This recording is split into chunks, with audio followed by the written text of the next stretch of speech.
നോക്കുക, if A is to B is equal to 1:4, B is to C is equal to 2:5, find A is to B is to C. ഇങ്ങനെ ഉള്ള ചോദ്യങ്ങൾ സാധാരണ പരീക്ഷയ്ക്ക് വരാറുണ്ട്.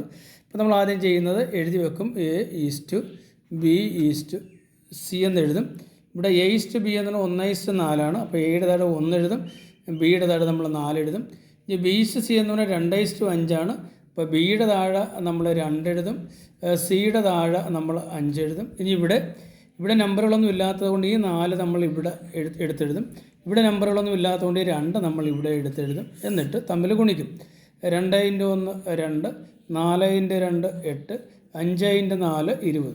നമുക്ക് കിട്ടി 2:8:20. ഇതാണ് നമ്മുടെ ആൻസർ. എന്നാൽ ഇതിനൽപ്പം ചെറുതാക്കാൻ പറ്റുമോ എന്ന് നോക്കുക. അതായത് ഈ 3 നമ്പറുകളും ഏതെങ്കിലും നമ്പറിൻ്റെ ടേബിളിൽ വരുമോ എന്ന് നോക്കണം. 3 നമ്പർ നിർബന്ധമായിട്ടും വരണം. നോക്കുക, 2ൻ്റെ ടേബിളിൽ 2 1 പ്രാവശ്യം വരുന്നുണ്ട്, 2ൻ്റെ ടേബിളിൽ 8 4 പ്രാവശ്യം വരുന്നുണ്ട്, 2ൻ്റെ ടേബിളിൽ 20 10 പ്രാവശ്യം വരുന്നുണ്ട്. അതായത് നമ്മുടെ പുതിയ റേഷ്യോ എന്ന് പറയുന്നത് എന്താണ്? 1:4:10.